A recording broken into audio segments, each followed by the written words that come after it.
जी नमस्ते, मैं हूं गौरंग पंडा। पंडा एस्ट्रोलॉजी में आप लोगों का स्वागत करता हूं। जय जगन्नाथ के साथ एक नए वीडियो शुरुआत करने जा रहा हूं और इसमें मेरा कुछ नॉलेज को मैं आपके सामने शेयर करना चाहता हूं। वीडियो थोड़ी लंबा होगा, इसी महीने में जितने सारे वीडियोस थोड़ी लंबा होगा। बहुत आभार हूं, पापा के काम हुए। मेरे जन्मदिन की पर 22 जुलाई स्वयं शिव जी भोलेनाथ का एकादश रुद्री, उसी में आप लोगों ने बहुत सारे पार्टिसिपेट किए, कंट्रीब्यूशन भी किए, बहुत कोशिश की आप लोगों का नाम गोत्र अंड राशि संकल्पन वाक्य करने में। सच में बहुत आभारी, आपने इतने रेस्पॉन्स दिए।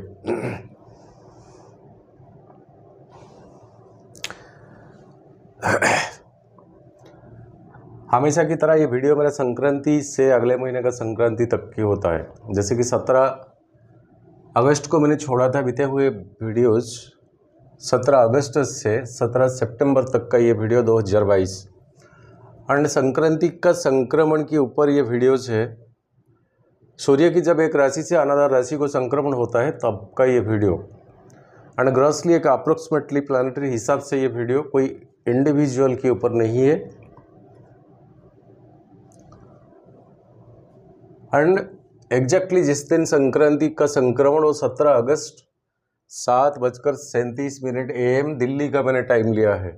कृष्ण पक्ष षष्ठी तिथि एंड वेडनेसडे का था। इसी में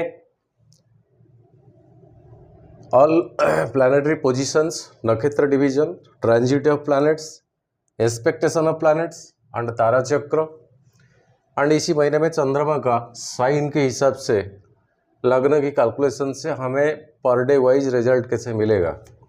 एंड कई व्यूअर्स ने एक बार कमेंट किए थे कि सर आपका वीडियो के माध्यम से कभी थोड़ा हिंट्स दे नीचे भंग राजयोग। तो ये वीडियो के माध्यम से मैं ये नीचे भंग राजयोग के लिए कुछ हिंट्स इसमें मैंने रखा है, गैप रख के छोड़ा है ये जन्मपत्री कुंडली को ग्राफ करके। एंड तक वीडियो देखें तब कुछ मिलेगा। मेष लग्न, ये टॉपिक आज का डिस्कशन का सब्जेक्ट है। लग्नाधिपति मंगल है। इतना याद रखें, आपका मेष लग्न, मंगल देव आपका लग्नाधिपति है। ये प्लानिटरी हीराजी में जितने सारे प्लैनेट्स होते हैं ना, मंगल देव सबसे aggressive, cruel, hot temperament, fire element का प्लैनेट, एग्रेसिव फॉर फाइट। क्या होगा बात में देखा जाएगा। यही नेचर, यही कॉम्बिनेशंस भरपूर है। आपके लिए योगकारक प्लैनेट होता है चंद्रमा, बृहस्पति, सूर्यदेव। आप यही ग्रुपिज्म का है। अनदर ग्रुपिज्म में जैसे शुक्र, शनि एंड बुध देव, आप वो ग्रुपिज्म में नहीं है, आप इसी ग्रुपिज्म में है।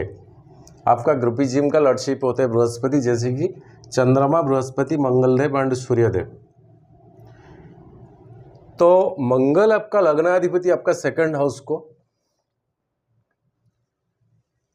पहले का वीडियो मैंने बताया था डेट, अभी ये चेंजेस होने वाला नहीं है, ये ड्यूरिंग की पीरियड में। एंड मंगल देव आपका सूर्य की नक्षत्र डिवीजन में है।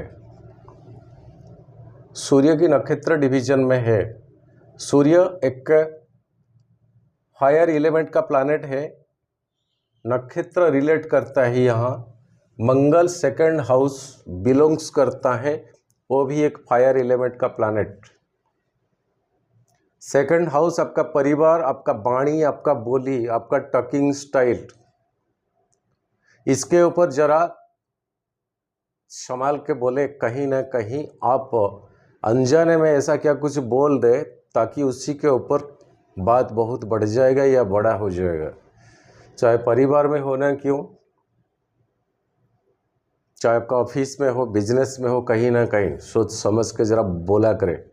एंड वेल्थ की मामले में सेकंड हाउस बिलोंग्स करता है, पैसा, धन, सेकंड हाउस वाणी का भी होता है और ये शुक्र का घर है, ये आपका सेकंड हाउस मारक का जगह, यहीं पर मंगलदेव है।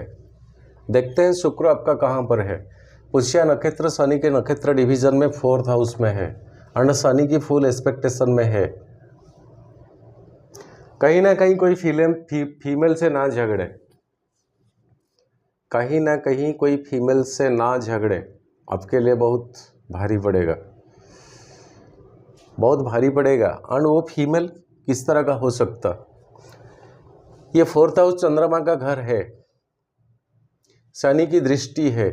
समाज में जो लो कैटेगरीज का होते हैं ना, विशेष तो वही बिलोंग्स करते हैं। तो सोशल रिस्पेक्ट के ऊपर ज़रा ध्यान रखें, ऐसे कहीं कभी कुछ वाणी ना आपका मुंह से निकल ना जाए। और ये शुक्र शनि का एक्सपेक्टेशन में है। देखें आपका फर्स्ट हाउस में अभी भी चंद्रमा है, आपका फर्स्ट हाउस में अभी भी राहु है। राहु कुछ दिनों बस भरणी नक्षत्र को ट्रांजिट किया है जो कि शुक्र का है। और शुक्र का नक्षत्र में बिलोंग्स करता है यहाँ राहु एंड केतु जिस घर में होते हैं ना, उसी घर का ओनरशिप के हिसाब से वो रिजल्ट करते हैं। तो यहाँ पर शुक्र से सिग्निफाई होता है। राहु एक चांडाल संप्रदाय का है, अछुआ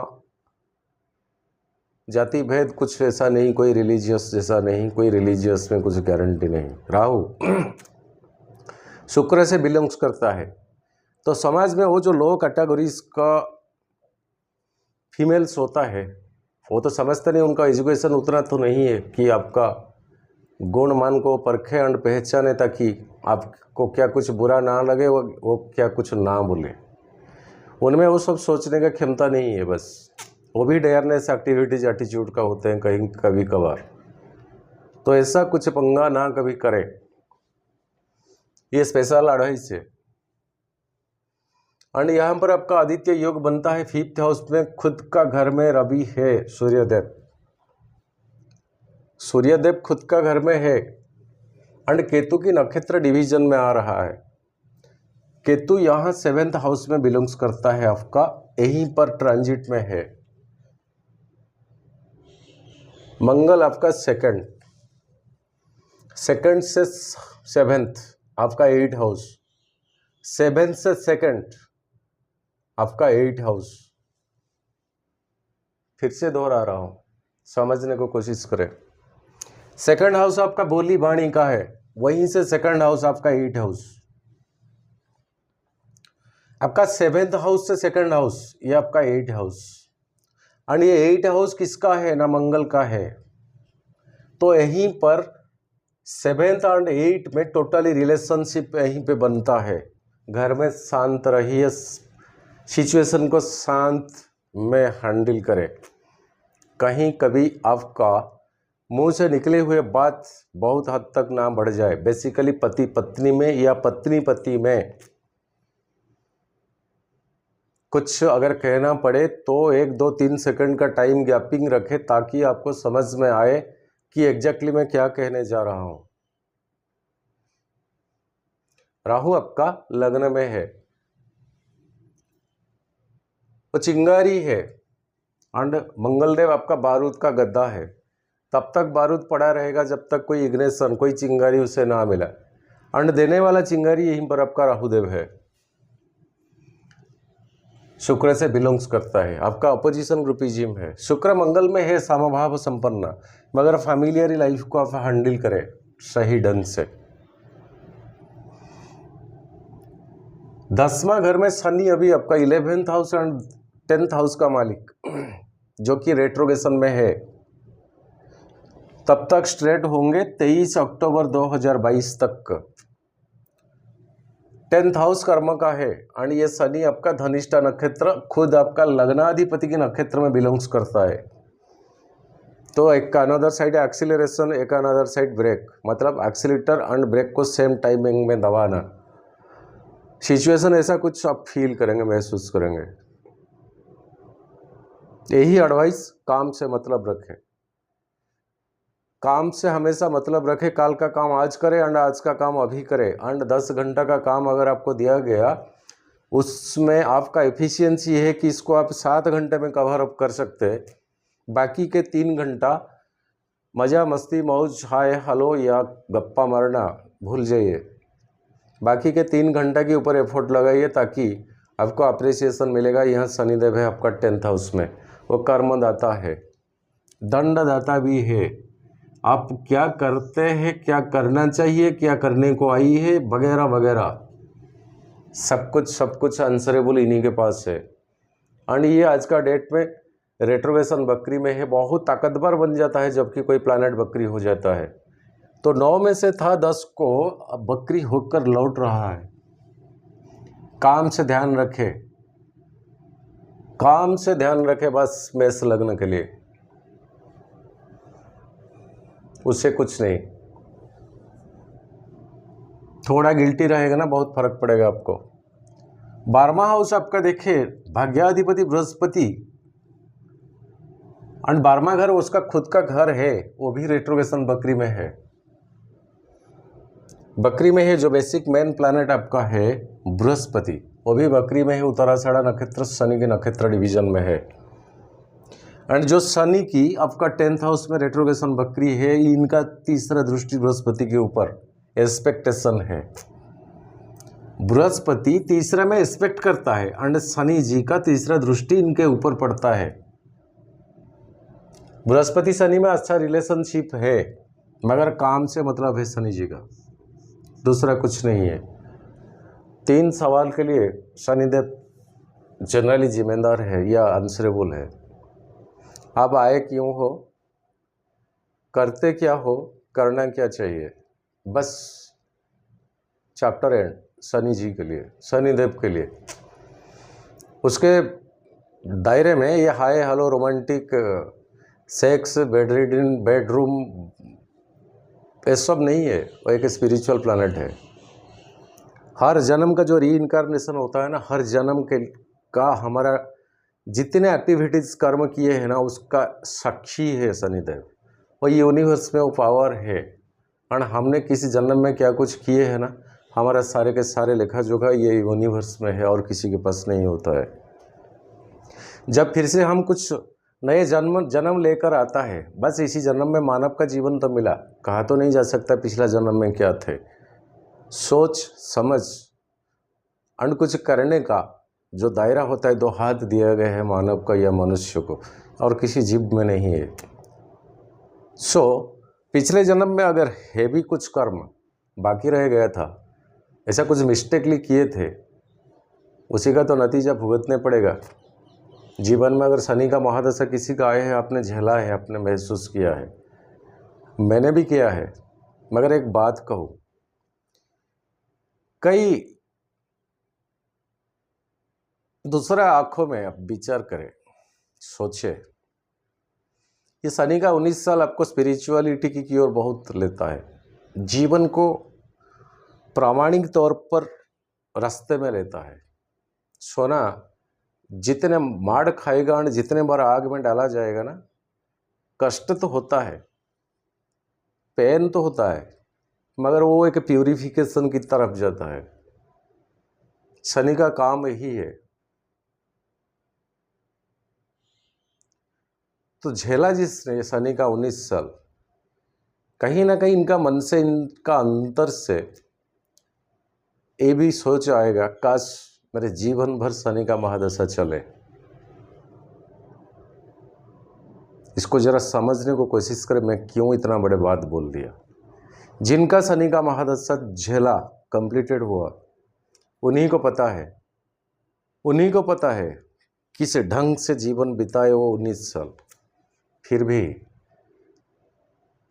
उनको पूछे, उनका मन में यही है कि सारा जीवन मेरे को ये शनि का महादशा ही मिले, क्योंकि उसी में भी एक फ्रूटफुलनेस है। दुनिया में ओनली मेटेरियलिस्ट की जीवन बिताने के लिए सभी का जन्म नहीं हुआ है, सभी का सोच यही है। दुनिया इस तरफ चलता है तो हमें भी चलना है। कहीं कुछ कमी हो जाएगा, हम दौड़ के चले जाते हैं ज्योतिष के पास, ज्योतिष समझा बुझा के बोल देते हैं, मगर पिछला वाला कर्म का इफेक्ट कितना होता है?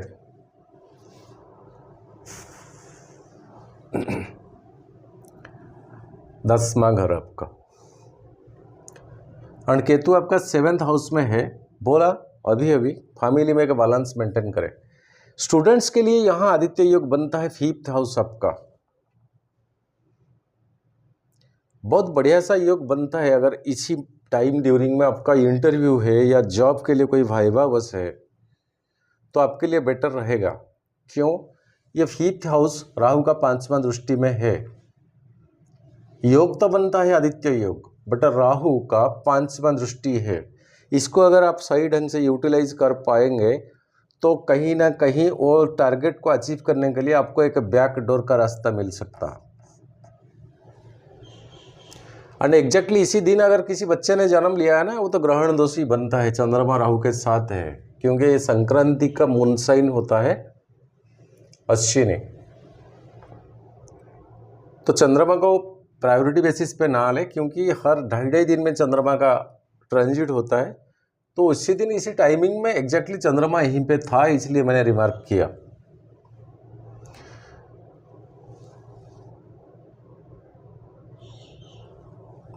बुधदेव मरकुरी आपका 3rd house and 6th house, जो कि काम काज का जिंदगी एंड आपका कम्युनिकेशन का जिंदगी, कम्युनिकेशन का जो एक्टिविटीज है, आपका डिस्प्यूट्स, केस मैटर्स, कहीं फंसे हुए पैसा आपको हाथ तो ना आना, किसको दिया रिटर्न नहीं मिलता है, या किसी से लोन लिया सही ढंग से आप चुका नहीं पाता है, जिसके वजह से आपको बहुत सारे परेशानी, क्या कुछ ऐसा होना पड़ता है। ये 6th हाउस और ये 5वां घर में विराजमान है सूर्य के साथ। और ये बुध देव आपका कन्या साइन को एंट्री करेंगे 21 अगस्त 2022 को, 5 से आ जाएंगे 6 को, सूर्य यहाँ पर रह जाएंगे। ये बुध का अच्छा वाला घर है, यहीं पर सुकून मिलता है बुध देव को, कंपैरेटिवली मिथुन से ज़्यादा इस कन्या साइन में। तो यहाँ बुध आ जाने से आपका वो जो काम काज, रोज़मर्रा का जो जिंदगी, नौकरी, पैसा, जॉब, जहाँ से पैसा कुछ आता है जीने के लिए, चलने के लिए, परिवार चलाने के लिए, यही हाउस होता है। एंड फिर यही हाउस पे बुधदेव रेट्रोगेशन हो जाएंगे 10 सितंबर, जो कि 17 सितंबर तक का टाइमिंग मैंने लिया। यहीं पर रेट्रोगेशन हो जाएगा। फिर आपका बकरी हो जाने से क्या होगा ना, 5वां घर को और फोकस करके देखेगा। स्टूडेंट्स के लिए कम से कम ये टाइमिंग अच्छा है। अगर है कुछ बहुत क्रिटिकल इंटरव्यू तो आप बिंदास जाइए, अच्छा है टाइमिंग। 5th हाउस आपका आदित्य योग बनता है। तारा चक्र को चलते हैं। आज शुक्र छोड़ दिए, शुक्र आपका कर्क साइन को 7 अगस्त 2022 को एंट्री किया है, मगर मैंने 17 का टाइम लिया। वो शुक्र फिर एंटर्स सिंह राशि को 31 अगस्त 2022 को आ जाएंगे। यहां पर उसी टाइम सूर्यदेव होंगे। 5th हाउस, सूर्य एंड शुक्र 5th हाउस में होना। देखे उस टाइम सूर्य के आसपास कितना डिग्री के ऊपर रहता है शुक्र, जरा ध्यान रखिएगा। 11 डिग्री तक अगर शुक्र रहेंगे तो अब तक कंबिस्ट कहलाता है, अस्त। शुक्र अगर आपके लिए कुछ अहमियत रखता है, आपके लिए पॉजिटिव प्लैनेट, जैसे कि आप अगर तुला लग्न है, वृषभ लग्न है, मिथुन लग्न है, मकर लग्न है, कुंभ लग्न है, तो आपके लिए शुक्र बहुत मायने रखते हैं। उसी टाइम पूरा फोकस करके रखना। 11 डिग्री तक शुक्र जब सूर्य के साथ रहेंगे वो कंबिस्ट रहेंगे। शुक्र का जो गुणवत्ता होता है, जो गुण मान सब होता है ना, वो कई हद तक कम हो जाएगा। 11-12 डिग्री जस्ट ओवरलुक हो जाएंगे, तब तो शुक्र आपका 5th हाउस का रिजल्ट देना शुरू हो जाएगा। अगर आपका लग्न वृषभ, मिथुन, कन्या, तुला, मकर एंड कुंभ है तो ये विशेष रूप से ध्यान रखें। अंड तारा चक्रों को चलते हैं मेष लग्न के लिए। सूर्य आपका 5वां अधिपति है, फिर भी यह ट्रांजिट के मुताबिक सूर्य आपका केतु की नक्षत्र डिवीजन में बिलोंग्स करता है। तो केतु एक आधा दौड़ा, एक धड़ मतलब हेडलेस प्लैनेट है। इसको प्लैनेट में तो गिनती नहीं कहा जाता है, मगर उसका अहमियत रोल बहुत कुछ होता है, जो कि आके 7th हाउस को आपको डिस्ट्रॉय करके रखा है। यहाँ पर पार्टनरशिप का बिजनेस, आपका स्पाउस का ज़िंदगी, पति पत्नी का ज़िंदगी, घर परिवार संसार, यही होता है। कहीं ना कहीं डिस्टर्बेंस का कारक कहीं पर बनता है। तो इसी लिहाज से सूर्य का 3 नक्षत्र में अगर आपका जन्म हुआ है, जरा संभाल कर रहे, विपद तारा में पड़ता है। कृतिका, उत्तरा फाल्गुनी, उत्तराषाढ़ में अगर आपका जन्म हुआ है तो। बाकी आपका संपत्ति तारा शुक्र, ये जो टाइमिंग मैंने बताया ना, शुक्र को आ जाने दीजिए सूर्य के साथ सिंह साइन को 31 अगस्त 2022। डिग्री को जरा ख्याल रखें, बहुत अच्छा रिजल्ट करेगा यहाँ स्टूडेंट्स के लिए, आपका हर एक्टिविटीज़, क्रिएटिविटी एक्टिविटीज़ के लिए। और एक देखते हैं, बद्ध तारा में आपका बृहस्पति भी पड़ते हैं। 12वां घर, मोटापा को बढ़ा देना ठीक नहीं होगा। अगर आप में जैसे कि कोलेस्ट्रॉल ज़्यादा बढ़ जाता है, उसी को लेकर चिंतित है, तो ये टाइमिंग आपके लिए अच्छा नहीं है। और ज़्यादा वो फैटनेस बढ़ जाने से, कोलेस्ट्रॉल बढ़ जाने से शायद बुजुर्गों के केस में ये सब होता है। ये हार्ट स्ट्रोक का एक सिग्निफिकेंस है। उसी के ऊपर ध्यान रखें और योगा प्राणायाम जितना हो सके उतना करें, क्योंकि बृहस्पति यहीं पर रेट्रोगेशन है आपका 12वां घर में। और यहीं पर बेड रीडिंग, आइसोलेशन की जगह पे आपको हो कराया जा सकता। आइसोलेशन, बेड रीडिंग, हॉस्पिटलाइजेशन, अगर ये सब बीमारियां हैं, अगर हॉस्पिटल भी नहीं, घर में भी एक अलोननेस के रूम में आपको पड़ा रहना पड़ सकता है। तो इसके ऊपर ध्यान रखें। उतना अच्छा नहीं है बृहस्पति अभी के लिए। बाकी मित्र तारा जोन में शनि अच्छे से आता है, कर्म के ऊपर ध्यान रखें। अति मित्र तारा में बुधदेव आता है, इनका ट्रांजिट अभी मैंने बताया कि स्टूडेंट्स के लिए अच्छा है। आदित्य योग यहाँ पर बनता है। कमेंट सेक्शन में एक छोटी सी कमेंट लिखे थे व्यूअर्स ने कि सर थोड़ा नीची भंग राजयोग के बारे में कुछ बताएं। ये होता क्या, नीच जब भंग हो जाता है, मतलब एक्चुअली में क्या कुछ होने का था मगर हो नहीं पाता है, एंड लास्ट एंड में हो गया। चलिए महाभारत को, अर्जुन एंड कर्ण का युद्ध हो रहा था। इसी युद्ध में प्रभु श्री कृष्ण ने अपना सुदर्शन चक्र से सूर्य देव को क्या मतलब ढाल बना के रख दिया, ताकि उसका रोशनी किरणें ना आ पाए। मायूसी जो था कि सूर्यास्त हो गया, अब तो युद्ध हो नहीं सकता। और जबकि कृष्ण जी का माया बस वो चक्र का थोड़ा ऐसा हो जाने से, मतलब सूरज दिखाई देने लगा, अंड अपना ब्रह्म बाण ने किसको, कर्ण को कृष्ण अर्जुन ने मारा। लास्ट एंड में जो अचीवमेंट होता है, लास्ट एंड में जो अचीवमेंट होता है वो होता है नीच भंग राजयोग।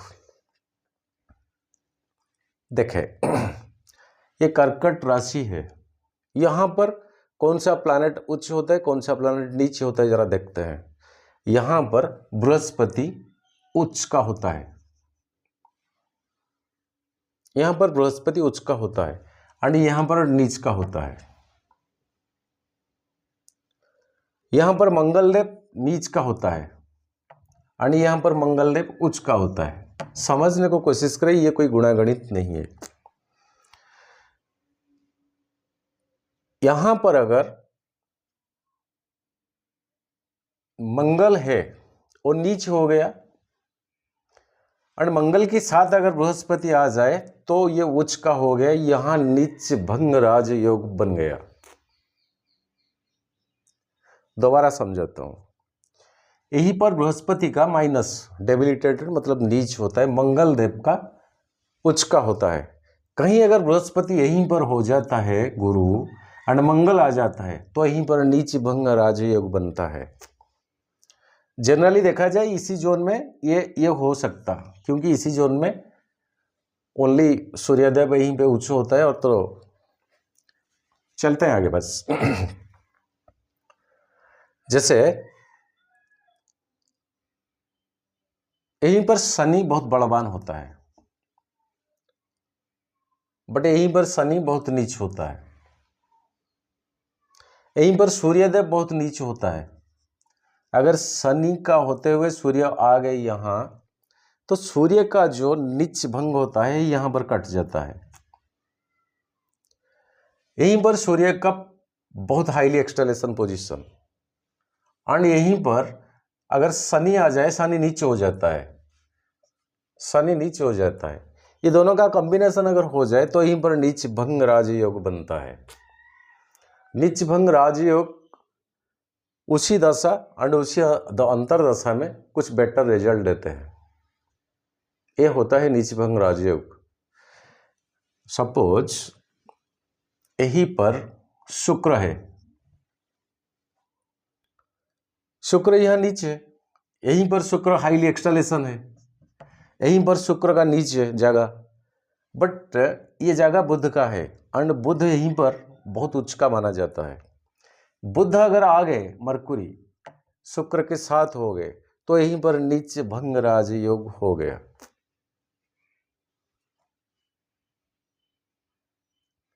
इसी हिसाब से आपका जन्म पत्री को आराम से आप देख सकते हैं, इसमें कुछ गुणागणित नहीं है, आराम से आप इसको कैलकुलेशन कर सकते। एंड वो प्लैनेट का महादशा अंतरदशा प्रत्यंतरा दशा का जब समय आता है तो ऐसा कुछ एक्स्ट्रा ऑर्डिनरी अचीवमेंट आपको, जो कि आपका बहुत हद तक आपको बेनिफिट दे सकता। अकॉर्डिंगली वो हाउस क्या है उसी हिसाब से। बाकी चलते हैं चंद्रमा का ट्रांजिट। ये जो टाइमिंग मैंने लिखा ये लग्न के हिसाब से मैंने लिखा। अगर ये आपके सही ढंग से नहीं होता है तो आप कमेंट सेक्शन में लिख सकते हैं, इसको मैं ओमिट कर दूंगा। अगर ये डेटेड्स आपके लिए सही मायने रखता है तो आप लिखे कमेंट में, मैं इसको और थोड़ा ज़्यादा करके मैं प्रेजेंट करूंगा आपके साथ। मंगल लग्नाधिपति आपका मेष लग्न, चंद्रमा आपका 19 अगस्त को वृषभ राशि को जाएंगे, लग्नाधिपति के साथ हो जाएंगे। यहां पर चंद्रमा हाईली एक्सटेलेशन है, सेकंड हाउस है आपका, मंगल का घर, दोनों में आपस संबंध बहुत अच्छा है, कोई मालेफिक का दृष्टि नहीं है, कहीं से अच्छा खासा वेल्थ मिलेगा। लिख के रखिए डेट को, क्या होता है बस आपको कमेंट सेक्शन में लिखना है। हाँ, कोई फीमेल पर्सन ने लिखे थे 81 वगैरह का, आप डायरेक्ट मुझे आप कॉन्टैक्ट कर सकते हैं। मैं आपको हर महीने का या 6 महीने का अंतराल का लिख के दे दूंगा आपको, किस किस डेटेड्स को आपको कैसीनो में इंटरव्यूकेशन करना है। 21 तारीख को मिथुन, थर्ड हाउस आपका, ये कम्युनिकेशन का घर है, और ये थर्ड हाउस आपका केतु का 9वां दृष्टि में है, चंद्रमा आ जाएंगे। कहीं ना कहीं कम्युनिकेशन में आपका कमी रहेगा, फिर भी टिक देता हूं। कर्क राशि, फोर्थ हाउस आपका, शुक्र है, शनि का 7वां दृष्टि और बृहस्पति का 5वां दृष्टि, बृहस्पति का 5वां दृष्टि, शुक्र का 7वां दृष्टि, यहीं पर चंद्रमा, शुक्र चंद्रमा में समभाव संपन्न रिलेशनशिप है। 4th हाउस, माँ से बहुत प्यार मिलेगा उसी दिन। अगर कहीं किसी वजह से माँ से क्या कुछ हुआ तकरार, तो ये डेट आपके लिए बहुत बढ़िया है। कुछ इमूवेबल प्रॉपर्टी में हाथ डालने का डेट है। Landed property registry, sell out and कुछ नया काम जैसे कि मकान का शुभ देना, ऐसा क्या कुछ घर इमूवेबल प्रॉपर्टी जितने क्या कुछ हो सकता। क्यों? ये दृष्टि बहुत पावरफुल बनता है, शनि का 7वां दृष्टि होने के बावजूद भी। तो 26 तारीख आपके लिए अच्छा है। 26 आपका सिंह साइन, 5th हाउस आपका। राहु का 5वां दृष्टि में फिर से आगे बुधादित्य योग यहाँ बनता है। 5वां हाउस आपका योग एक अच्छा वाला बनता है। यहाँ स्टूडेंट्स का घर है, ये बच्चे का घर है, ये लग्न का बच्चे की घर है। कहीं अगर क्या कुछ एग्जाम दिए तो ये डेटेड्स आपको कुछ सुकून मिलेगा। देने को है, ये भी आपके लिए ठीक रहेगा इसी लिहाज से। और कोई क्रिएटिविटी एक्टिविटीज़ का काम अगर भी करे, ठीक रहेगा। कन्या साइन 29 अगस्त, 6th हाउस, बृहस्पति का 7वां दृष्टि, बृहस्पति का 7वां दृष्टि, काम काज का जिंदगी आपका। और डिजीज का घर भी है आपका। देखिए, एक पॉइंट की बात कर रहा हूँ, ये जो कन्या राशि होता है ना, काल पुरुष को कुंडली को अगर हम जाए तो ये शरीर से जितना सब गंदे की चीज़ हमारा डिजर्ट होता है, एग्जिस्ट होता है, ये कन्या साइन है। और इनपुट होता है यहीं से, वृषभ राशि से। कन्या साइन से एग्जस्ट होता है, इनपुट होता है हमारा वृषभ राशि से। काल पुरुष की कुंडली को अगर देखें तो यहीं पर चंद्रमा होना 6th हाउस है डिजीज का। जल को लेकर, जल को रिलेटेड कहीं से पानी पी लेना, किसी फ्रीज का पी लेना, कोई कन्फेक्शनरी दुकान से क्या कुछ पी लेना, कोल्ड ड्रिंक्स वगैरह, शराब, लिकर्स, ऐसे क्या कुछ, उसी में परहेज रखे। ये डेटेड को, कन्या साइन को जब चंद्रमा ट्रांजिट करेगा, क्रस देता हूँ। तुला साइन 31 अगस्त, 7वां घर केतु के साथ, ग्रहण दोष, राहु का 7th दृष्टि, शुक्र का घर तुला राशि।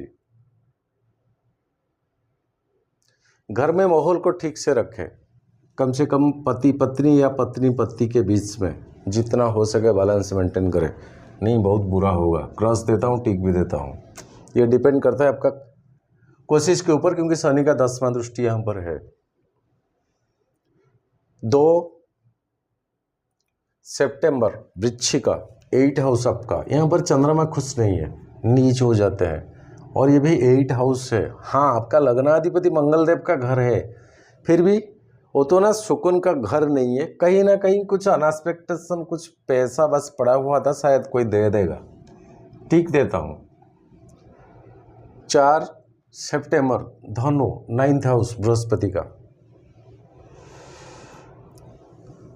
राहु का 9वां दृष्टि, फिर भी बृहस्पति का घर है 9th। अच्छा, मकर साइन, शनिदेव भी यहाँ पहले से है, आपका 10वां घर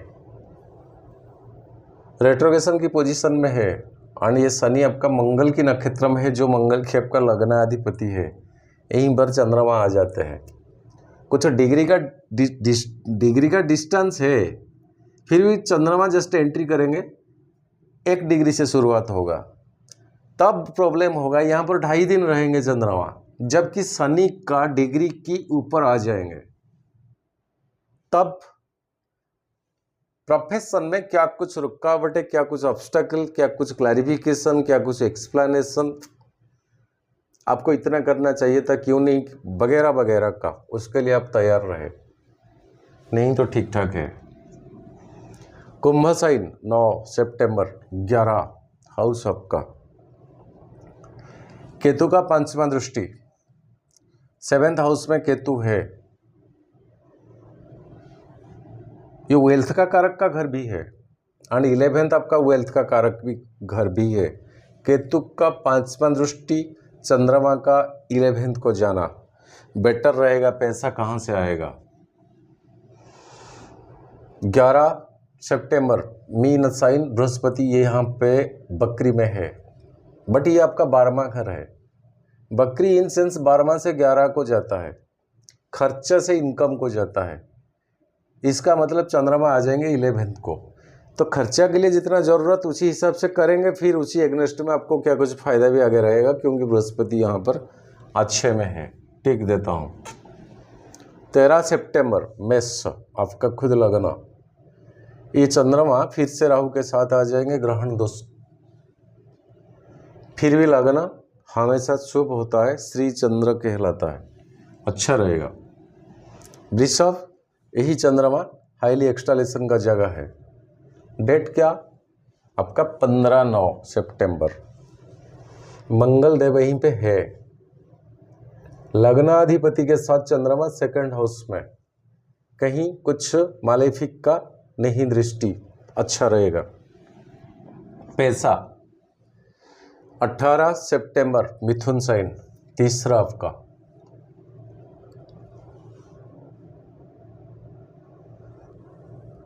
तीसरा आपका यहीं पर मिथुन साइन को ट्रांजिट करेंगे कम्युनिकेशन का, तो उस टाइम 18 तारीख तक बुध देव आपका बकरी हो गए होंगे 5वां घर में 4th को।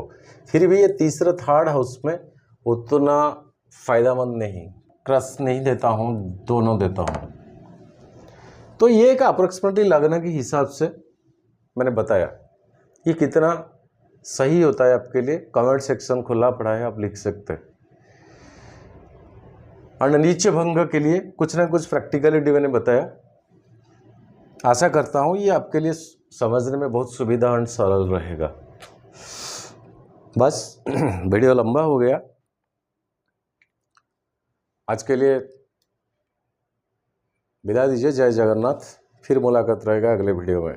नमस्ते।